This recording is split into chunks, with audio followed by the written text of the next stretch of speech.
The Lumix G series has reached the impressive age of 15, so it's not surprising that the technology behind the G9 II has matured considerably over the years. So without a doubt, the new Lumix G9 II stands as Panasonic's most advanced Micro Four Thirds camera to date. However, the question remains, can it outperform another video powerhouse, the Lumix GH6? Let's dive into what distinguishes these two cameras.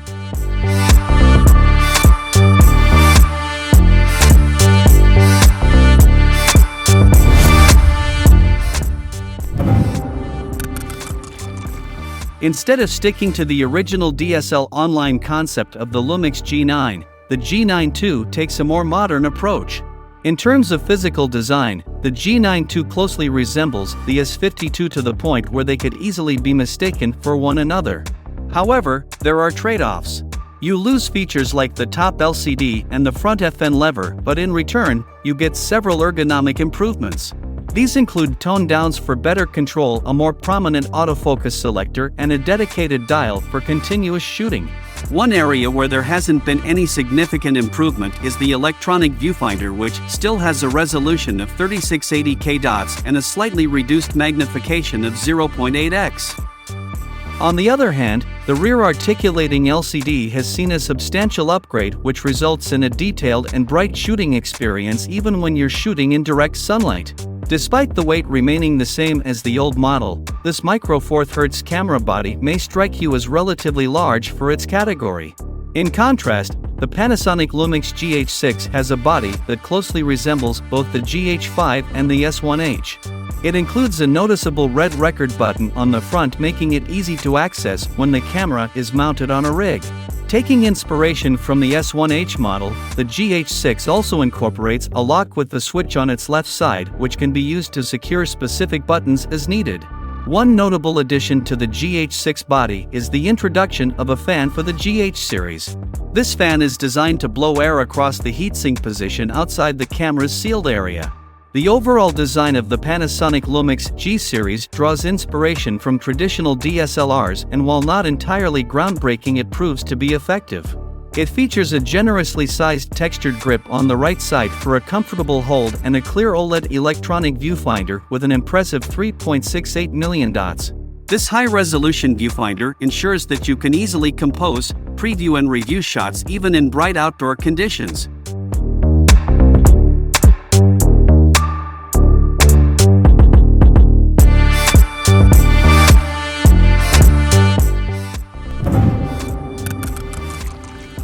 Under the exterior, the G9 II features a freshly designed 25.2-megapixel live MOS sensor with a completely new processing engine. Through the use of a high-resolution pixel shift mode, the G9 II can now generate 100-megapixel images even when held by hand. The upgraded autofocus system not only enables quicker and more precise focusing, thanks to an expanded 739 phase detection autofocus system known as hybrid face autofocus, but it also introduces more advanced subject recognition and tracking algorithms. In addition to the vastly improved autofocus capabilities, the camera excels in the realm of video, offering resolutions of 5.7K at 60p and 4K at 120p. Panasonic has also made significant enhancements to its image stabilization system, now providing up to 8 stops of in-body stabilization. For still photography, the camera's Micro Four Thirds sensor shines particularly when you need greater reach for capturing sports or wildlife moments due to its 2x crop factor. The Lumix GH6 was designed primarily for video production with a strong emphasis on achieving high-quality 4K resolution. It boasts several impressive features, including the ability to shoot 4K videos at 120 FPS without sacrificing image quality. Additionally, it offers internal 5.7K ProRes recording, unlimited recording with active cooling, professional-grade assistive tools, full vlog support, and compatibility with anamorphic lenses. The camera also excels in image stabilization, providing stable footage even in challenging shooting conditions. It features a unique screen mechanism that sets it apart from other cameras in its class. Moreover, it includes the ability to record 4K videos at 120 FPS in RAW format via HDMI, which comes in handy. To To achieve accurate focus, the GH6 utilizer dipped into defocus technology, which continuously adjusts the focus based on changes in the scene. However, it's worth noting that this contrast-based autofocus system may not be the ideal one for smaller setups or single-person shooting scenarios, and some of you may prefer the potentially lower noise of a larger sensor.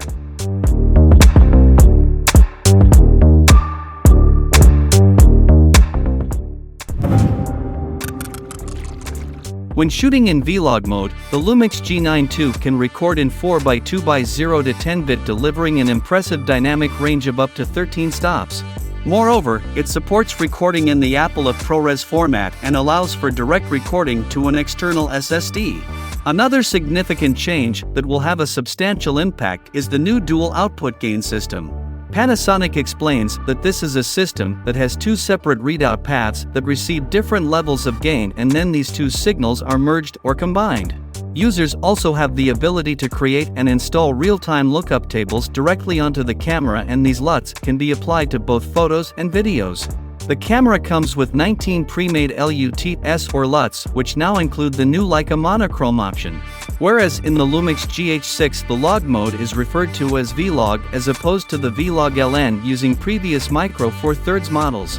This naming change reflects the fact that it's a truncated version of the Vlog curve, specifically tailored to match the camera's dynamic range more effectively. The GH6 offers a broader range of compression and codec options, including the capability to record in Apple ProRes 420 to HQ and 4 printed to formats. However, it's important to note that due to the GH6's smaller sensor size and limited ISO range, it may face challenges in low light conditions. Consequently, it's as well suited for such scenarios when compared to full-frame cameras.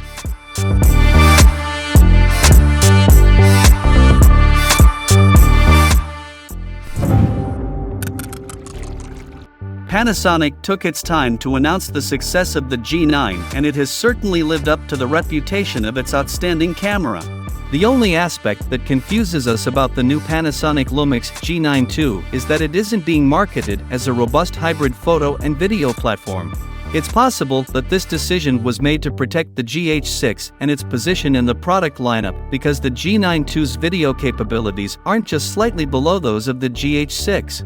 Nonetheless, when it comes to choosing between the new Panasonic Lumix G9 II and previous Lumix GH6, the decision is rather straightforward.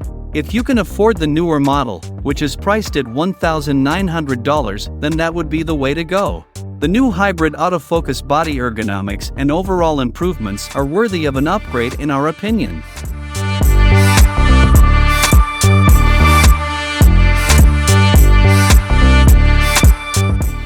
So what do you think? Share your thoughts in the comments section down below and consider subscribing for more content like this. As always, thanks for watching.